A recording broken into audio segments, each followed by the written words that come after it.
பாயசம் தன்னை நீ அளிக்கவல் வினைகள் விலகி இன்று ஓடுதம்மா ஆனந்தீஸ்வரி நித்ய ஆனந்தீஸ்வரி ஆனந்தீஸ்வரி நித்ய ஆனந்தீஸ்வரி உயிர்க்கெல்லாம் உணவளிக்கும் ஆனந்தீஸ்வரி நித்ய ஆனந்தீஸ்வரி ஆனந்தீஸ்வரி நித்ய ஆனந்தீஸ்வரி உயிர்க்கெல்லாம் உணவளிக்கும் ஆனந்தீஸ்வரி நித்ய ஆனந்தீஸ்வரி கீரை கூட்டு நீ தரவே ஆனந்தீஸ்வரி நித்ய ஆனந்தீஸ்வரி தீரா நோயும் தீருதம்மா ஆனந்தீஸ்வரி நித்ய ஆனந்தீஸ்வரி கீரை கூட்டு நீ தரவே ஆனந்தீஸ்வரி நித்ய ஆனந்தீஸ்வரி தீரா நோயும் தீருதம்மா ஆனந்தீஸ்வரி நித்ய ஆனந்தீஸ்வரி அவியலை நீ அளிக்கையிலே குவியலாக சேர்ந்துயரும் கணத்தினிலே கரையுதிங்கே ஆனந்தீஸ்வரி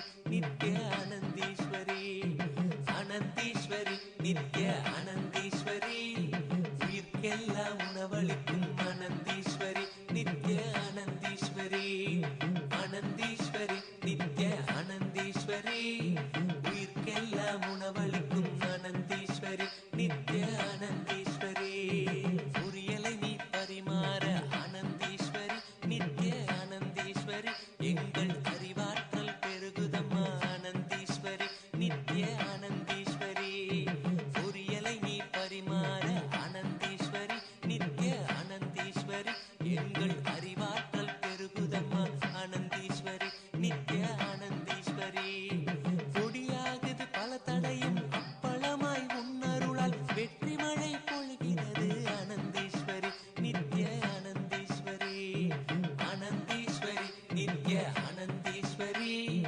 உயிர்க்கெல்லாம் உணவளிக்கும் ஆனந்தீஸ்வரி நித்ய ஆனந்தீஸ்வரி ஆனந்தீஸ்வரி நித்ய ஆனந்தீஸ்வரி உயிர்க்கெல்லாம் உணவளிக்கும் ஆனந்தீஸ்வரி நித்ய ஆனந்தீஸ்வரி மணக்கும் ரசம் நீ ஊற்ற ஆனந்தீஸ்வரி நித்ய ஆனந்தீஸ்வரி மெய் வாழ்வின் ரசம் உணர்கிறோம் ஆனந்தீஸ்வரி நித்ய ஆனந்தீஸ்வரி மணக்கும் ரசம் நீ ஊற்ற ஆனந்தீஸ்வரி நித்ய ஆனந்தீஸ்வரி மெய் வாழ்வின் ரசம் உணர்கிறோம் ஆனந்தீஸ்வரி நித்ய ஆனந்தீஸ்வரி பாராளும் நாயகினி மோரூற்றும் வேளையிலே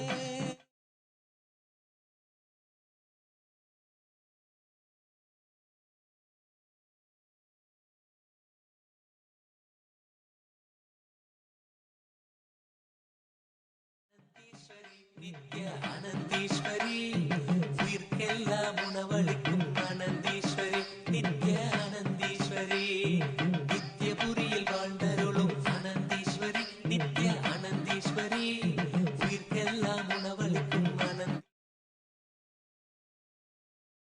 Nithyanandam. On this auspicious Tithi of Amavasya, a few devotees are offering the Maheshwara Puja at the Divine Lotus feet of the Supreme Pontiff of Hinduism, Bhagavan Sri Nityananda Paramashhivam. Now requesting all the monastic members of the Nityananda order to sit with your head, neck and spine in a straight line and bring your awareness to the Ananda Gandha. Now requesting the listening of all the Maheshwara Puja participants. Kindly have authentic listening to the truths behind the Maheshwara Puja, and if you authentically cognize which is internally process, understand and respond that you agree to the truths behind the Maheshwara Puja, which will be told now. If you agree, please say yes loudly at the end of each declaration. The truth behind the Maheshwara Puja is that I authentically cognize, which is internally process, understand, and declare the truth that cosmic energy exists. Yes, I authentically cognize, which is internally process, understand, and declare the truth that the Supreme Pontiff of Hinduism, Bhagavan Sri Nithyananda Paramashhivam, is the Chinmaya Vigraha, the embodiment and representation of that very cosmic energy. Yes, I authentically cognize, which is internally process, understand, and declare the truth that the Supreme Pontiff of Hinduism, Bhagavan Sri Nithyananda Paramashhivam, is a pure channel for complete completion to be achieved for all the departed souls, and for completion to be achieved for all the participants with the departed souls. Yes, I authentically cognize, which is internally process, understand, and declare the truth that during the Maheshwara Puja, all the monastic members of the Nityananda order become a pure channel for complete completion to be achieved for all the departed souls, and for completion to be achieved for all the participants with the departed souls. Yes, I authentically cognize, which is internally process, understand, and declare the truth, that offering of the Maheshwara Puja will bestow complete completion for all the departed souls whose photo or horoscope is mentioned here, and completion will be bestowed on all the Maheshwara Puja participants with the departed souls for whom they are offering Maheshwara Puja here today. Yes. We'll begin the rituals with the Sadgur Vandanam. Nityanandam Paramasukadam Kevalam Jnanamurtim Dvandvatitam Gagana Sadrisham Tattvamasyaadilaksham Ekam Nityam Vimalamachalam Sarvadi Sakshibhutam Bhavatitam Trigunarahitam Sadgurum Tam Namami नित्यानंदेश्वर Paramshiva समारंभां नित्यानंदेश्वरी Paramshiva शक्ति मध्यमां नित्यानंद पर्यन्तां वंदे गुरु परंपरां ललाटे त्रिपुंड्री नितिलकृत कस्तूरी तिलकः स्फुरन्मालाधार स्फुरित घटिकौपीनवसनः ददानो दुष्टारं शिरसि फनिराजं शशिकलां प्रदीपः सर्वेषाम् अरुणगिरियोगी विजयते अथ संकल्प ममोपात्त समस्त दुरितक्षय द्वारा भगवत् श्री नित्यानंद परमशिव प्रीत्यर्थम् अद्य पूर्वोक्त एवं गुण विशेषेण विशिष्टायाम् अस्यां शुभतिथौ लौभौ यूनां याः स्याक्लाङ्क्यौ नाम याः सिक्षिच्वान् नाम अधेयस्य लौथुङ् मुन् नामधेयस्य लौयन् यी सु एन् नाम याः लौज्याले नाम अधेयस्य सिक्षिमुन् नाम अधेयस्य शक्युन् बिङ् नाम याः शक्युन् ठिङ् नाम याः शक्युन् क्वान् नाम याः सक्मै वान् नाम याः सकुटुम्बस्य लायन् नाम याः सकुटुम्बस्य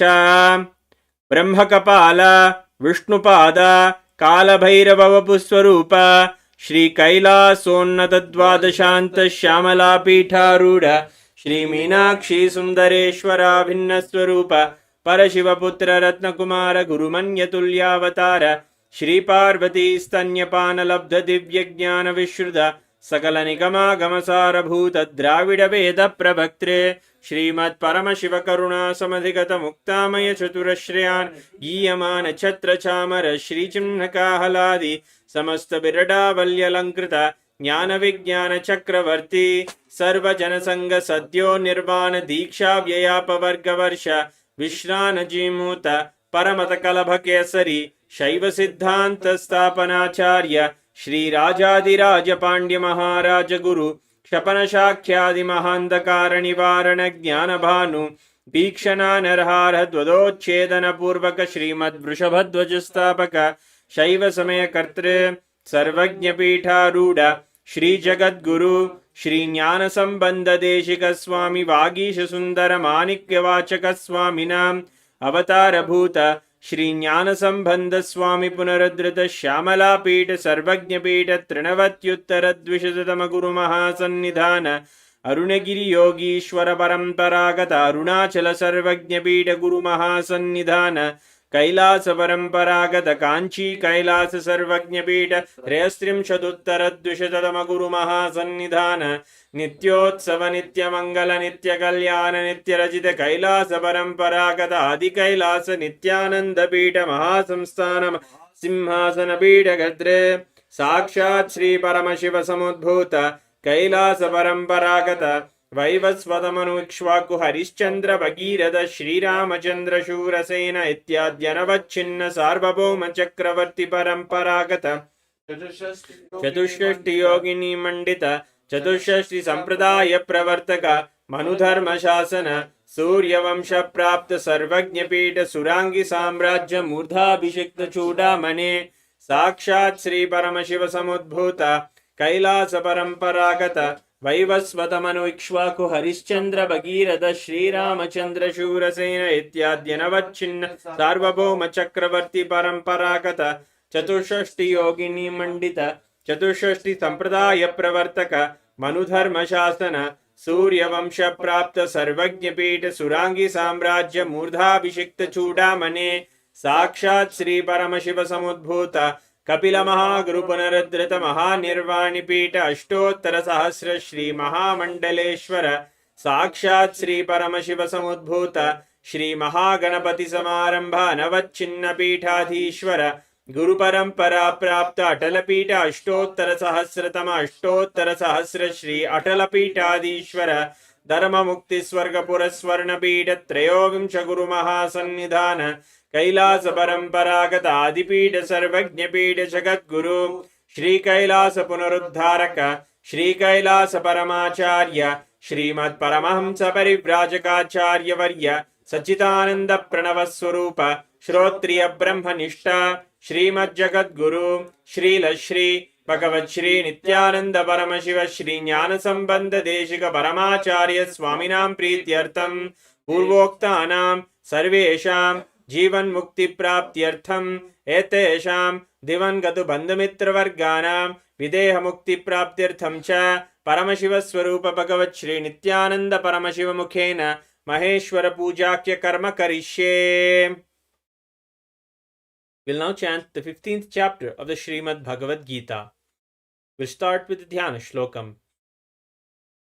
Partaya pratibodhitam bhagavatam नारायणेन स्वयं व्यासेन कृतितां पुराणमुनिना मध्ये महाभारतम् अद्वैतामृतवर्षिणीं भगवतीम् अष्टादशाध्यायिनीम् अम्ब त्वामनुसन्धतामि भगवद्गीते भवद्वेषिणीम्. अथ पुरुषोत्तमयोगो नाम पञ्चदशोऽध्यायः. श्रीभगवानुवाच ऊर्ध्वमूलमधः शाखम् अश्वत्थं प्राहुरव्ययम् छन्दांसि यस्य पर्णानि यस्तं वेद स वेदवित्. Shri Bhagavan says, the imperishable banyan tree of life, symbolized by the Ashwatha, has its roots above with the leaves and branches spreading below the earth. The leaves are said to be the Vedic hymns. One who knows this eternal tree becomes the knower of the Vedas. Adhaschordhvam prasritastasya shakha gunah pravriddha vishayah pravalaha adhascha mulyanyanusantatani karmanubandhini manushya-loke. The branches of this tree extend below and above the earth. Nourished by the tree, human attributes guna. Its buds are the sense objects. This tree also has roots going down, and these are bound by the resultant actions of humans. Narupamasye na tatho phalabhyate nanto na chadir na cha sampratishtha ashvattamenam suvirudhamulam ashanga shastrena dhridena chitva. The real form of this tree cannot be perceived. No one can understand where it ends, where it begins, or where its foundation is. But with determination one must cut down this strongly rooted tree with the weapon of detachment. Tatah padam tat parimargitavyam yasmin gata na nivartanti bhuyaha tameva chadyam purusham prapadye yatah pravritti prashritat purani. One must then seek that place from which, having gone, one never returns, and surrender to the Supreme Being from whom all activities started from ancient times. Nirmana moha jita sanga dosha adhyatma nitya vinivritta kamaha dvandvair vimuktha sukha dukka sanghair gacchantyamudah padamavyayam tat. Those who are free from pride, delusion and attachment, those who dwell in the self, who are done with lust, who are free from the dualities of joy and sorrow, not confused, and those who know how to surrender to the Supreme Person, attain the eternal consciousness.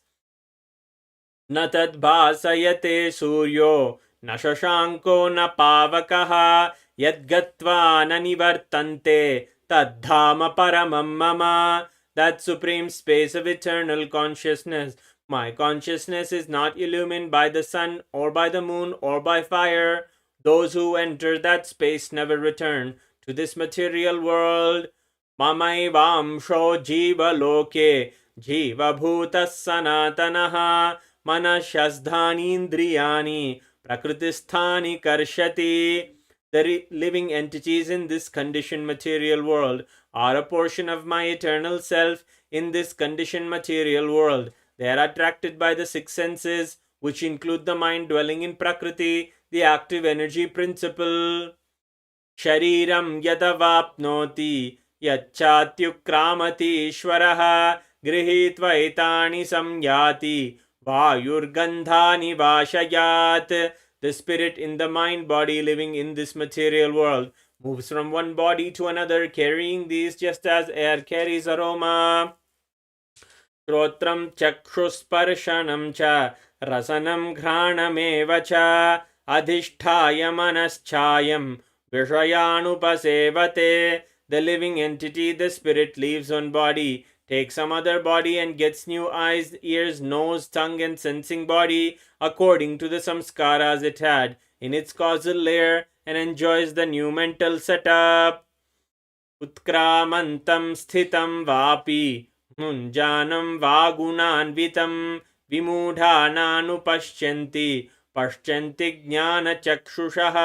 Fools in ignorance do not perceive the spirit, being united with the gunas as it enters, enjoys, and leaves the body. The one whose inner eye is open clearly perceives everything.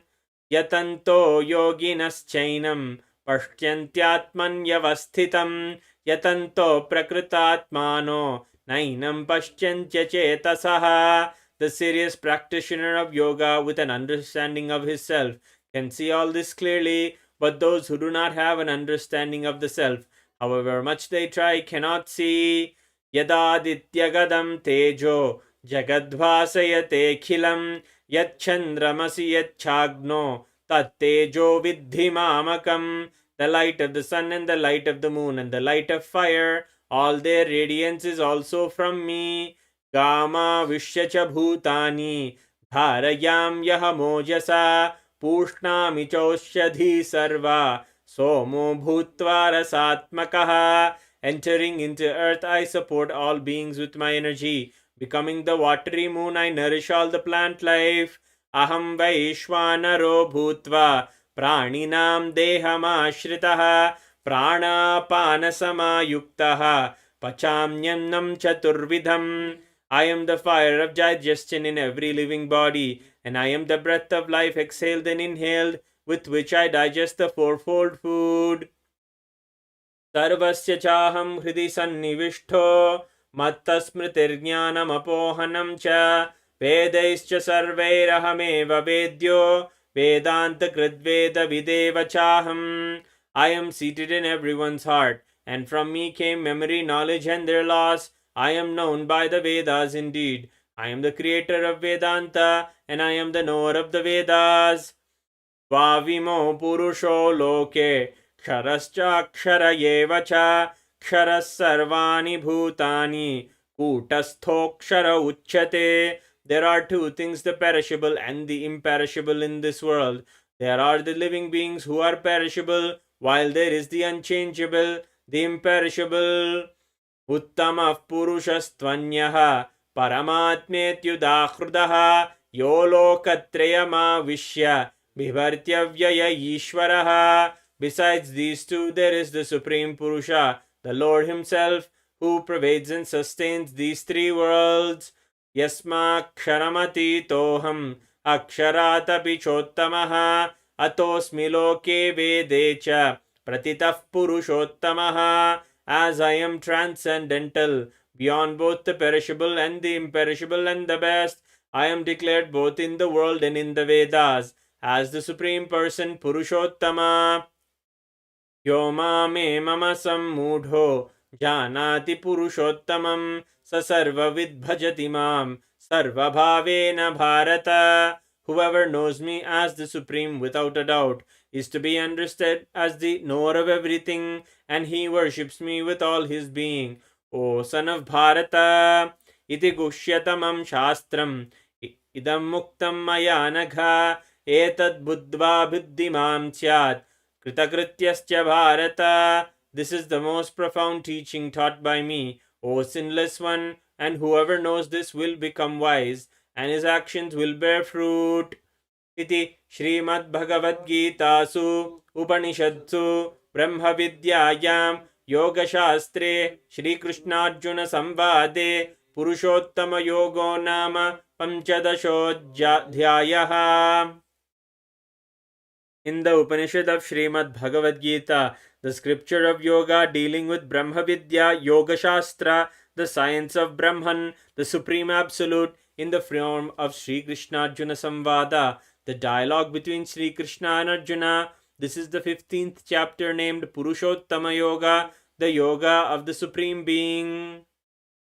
Vasudevasutam Devam Kamsachanuramardanam Devaki Paramanandam Krishnam Vande Jagadgurum. We'll now continue with the Manasa Puja.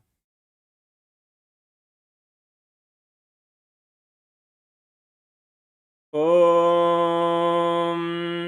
Ridpadmamasanam Dadyat Sahasrarachyutamrutaihi Padyam Charanayor Dadyat Manastu Argyam Nivedayet Tena Amrutena Achamaniyam Snaniyam Tena Chasmritam Akashatattvam Vastram Syat Gandhasyat Gandhatatvakam Chittam Prakalpayet Pushpam Dupam Pranan Prakalpayet Tejastattvam cha Deepartham Naivedyam Syat Sudham Buddhihi Anahatadvanirghanta Vayutattvam cha Chamaram Sahasraram Bhavechatram Shabdhadatvam cha Geetakam Nrityamindriya Karmani Chanchalyam Manasastatha Sumekalam Padmamalam Pushpam Nana Vidham Tata Amayadyir Bhava Pushpaihi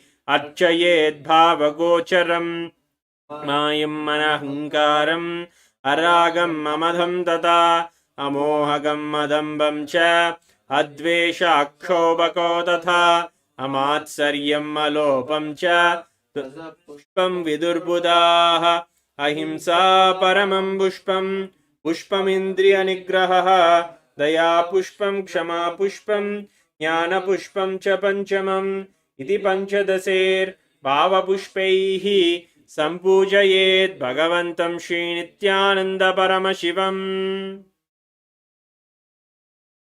Om Hrim Etat Padyam Sarvadeva Devi Swarupaya Bhagavate Sri Nityananda Paramashivaya Namaha.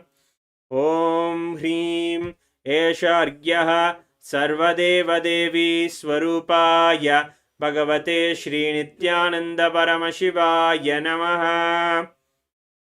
Om Hrim Idam Achamaniyam Sarvadeva Devi Swarupaya Bhagavate Sri Nityananda Paramashivaya Namaha. Om Hrim Idam Snaniyam Sarvadeva Devi Swarupaya Bhagavate Sri Nityananda Paramashivaya Namaha. Om Hrim Idam Vastram Sarvadeva Devi Swarupaya Bhagavate Sri Nityananda Paramashivaya Namaha. Om Hrim Eshad Gandha Sarvadeva Devi Swarupaya Bhagavate Sri Nityananda Paramashivaya Namaha. Om Hrim Idam Sachandana Pushpam Sarvadeva Devi Swarupaya Bhagavate Sri Nityananda Paramashivaya Namaha. Om Hrim Idam Sachandana Bilva Patram Sarvadeva Devi Swarupaya Bhagavate Sri Nityananda Paramashivaya Namaha. Om Hrim Eshad Dhupaha Sarvadeva Devi Swarupaya Bhagavate Sri Nityananda Paramashivaya Namaha. Om Hrim Eshad Deepaha सर्वदेवदेवी स्वरूपाय भगवते श्रीनित्यानन्द परमशिवाय नमः। ॐ ह्रीं इदं सोपकरणनैवेद्यं सर्वदेवदेवी स्वरूपाय भगवते श्रीनित्यानन्द परमशिवाय नमः। ॐ ह्रीं इदं पानार्थोदकं सर्वदेवदेवी स्वरूपाय भगवते श्रीनित्यानन्द परमशिवाय नमः। ॐ ह्रीं इदं पुनराचमनीयं सर्वदेवदेवी स्वरूपाय भगवते श्रीनित्यानन्द परमशिवाय नमः।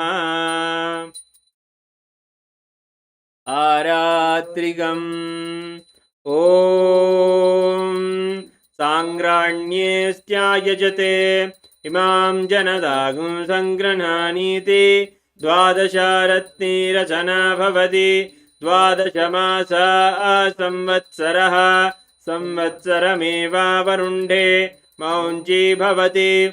ऊर्ध्वमुञ्जाः ऊर्जमेवावरुण्ढे क्षित्रानक्षत्रं भवति। क्षित्रं वा एतत्कर्म कर्पूरगौरं करुणावतारं संसारसारं भुजगेन्द्रहारं सदा वसन्तं हृदयारविन्दे भवं भवानी सहितं नमामि। भवं भवानी सहितं नमामि। भवं भवानी सहितं नमामि। आरात्रिकं समर्पयामि भगवच्छ्रीनित्यानन्द परमशिवचरणकमलेभ्यो नमः। पुष्पाञ्जलिः।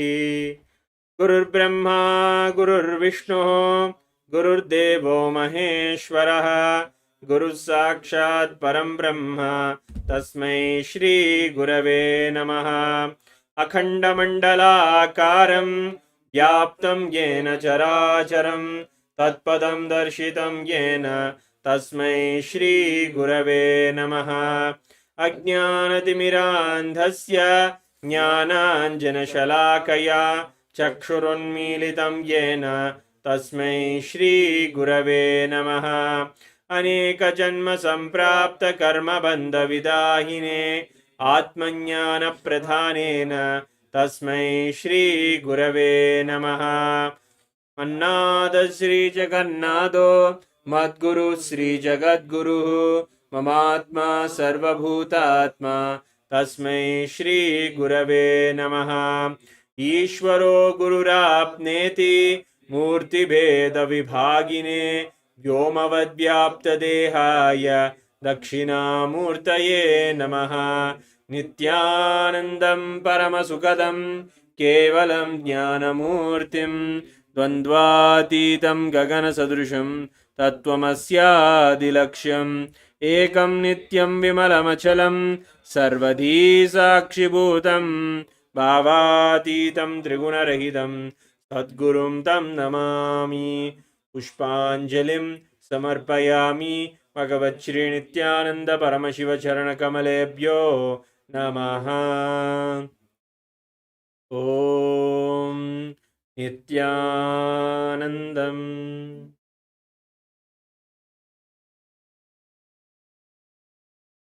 Sannyasis of the sovereign order of Kailasa's Nityananda can now distribute and partake the Pinda Prasadam.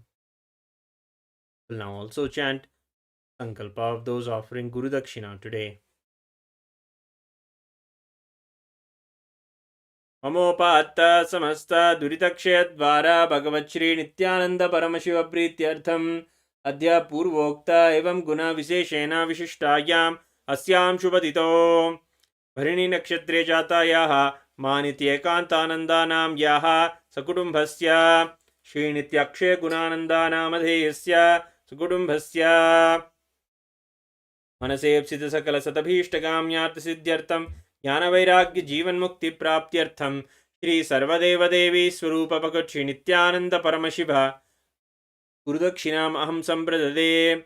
हरिः ओं दत्सत्। सर्वं भगवच्छ्री नित्यानंद परमशिव पादुकार्पणमस्तु। ओं नित्यानन्दम्।